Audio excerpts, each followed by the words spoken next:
उद्देश्य क्या है? रोज क्लास में आने का उद्देश्य है कि आपके अपने गुरुजी से एक आध्यात्मिक संबंध स्थापित हो जाए और आप अहम से मुक्त हो गए कि भाई मेरे गुरुजी हैं, मैं इनसे पढ़ने के लिए आ रहा हूं, मैं एक अज्ञानी व्यक्ति हूं। ये रोज क्लास में आने का मकसद है। दूसरी बात जो है नोट्स बनाने। अब नोट्स किसके होंगे? खुद के होंगे।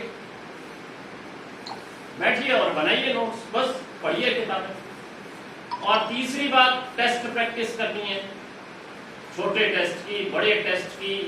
टेस्ट में नंबर कितने आ रहे हैं ये मायना नहीं रखते, टेस्ट में रैंक क्या आ रही है ये मायना रखते हैं। वो तो पेपर को टफ कर दोगे तो नंबर गिर जाएंगे और पेपर को सरल कर दोगे तो नंबर बढ़ जाएंगे। चौथी बात, दबाव में मत आए। हमारे में से बहुत ज्यादा संख्या में लोग जो है तिमैया तैयारी के चक्कर में रहते हैं। तिमैया तैयारी नाम की कोई चीज है ही नहीं, उसका कोई अस्तित्व ही नहीं है। और जिस चीज का अस्तित्व ही नहीं है उस चीज की तलाश करने में लगे हुए। और पांचवी बात क्या है? टीचर किसको लगना है? आप लोगों को। सब इंस्पेक्टर किसको बनना है? आप लोगों को। और इसके अलावा आरएएस किसको बनना है? आप लोगों को। आईएएस किसको बनना है? आप लोगों को। तो तैयारी भी कौन करेगा? आप ही करेंगे। इस बात को अच्छी तरह से समझ लीजिए। एक्चुअली एक बात समझिएगा, वो बात क्या है कि एक बेसिक कॉन्सेप्ट होता है। जैसे एक छोटा बच्चा पहली क्लास में आता है, तो क्या होता है कि उसको हम सिखाते हैं कि ये क्या है? कबूतर है, ये अनार है, ये एक है, ये ए है, ऐसी चीजें हम उसको सिखाते हैं। यानी उसको बेसिक कॉन्सेप्ट क्लियर नहीं होता है, इसलिए उसको ये चीजें सिखानी पड़ती हैं और ये चीजें रटवानी भी उसको पड़ती हैं, उसका अभ्यास भी उसको करवाना पड़ता है। ठीक इसी प्रकार से प्रतियोगी परीक्षा में जब कोई बच्चा आता है तो प्रारंभिक अवस्था में उसे बेसिक का काम करना होता है। अब बेसिक क्या है? बेसिक जो है अगर जनरल नॉलेज की दृष्टि से देखें तो ज्योग्राफी, हिस्ट्री, पॉलिटी, इकोनॉमिक्स है।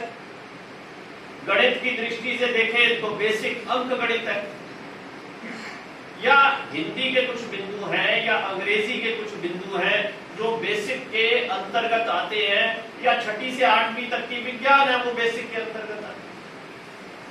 अब ये बेसिक कॉन्सेप्ट क्लियर करने के पश्चात फिर आगे का काम किस पर निर्भर हो जाता है?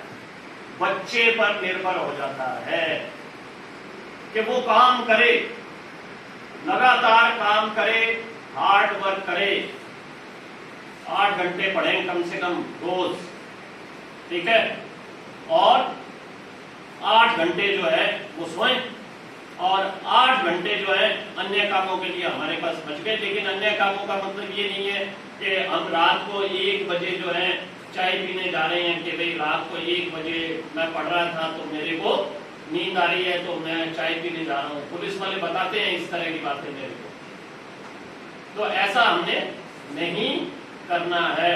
बैठकर बढ़िया पढ़ाई करनी है और सफलता अर्जित करनी है, अपने माता पिता का, अपने गुरुजनों का और अपने गांव का, अपने शहर का नाम रोशन करना है और राष्ट्र की प्रगति में योगदान देना है।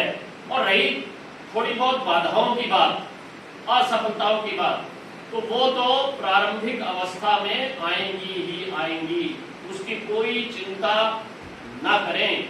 बस यही मेरा आप सबसे आग्रह है और ढेर सारी शुभकामनाएं पता होगी, ठीक है।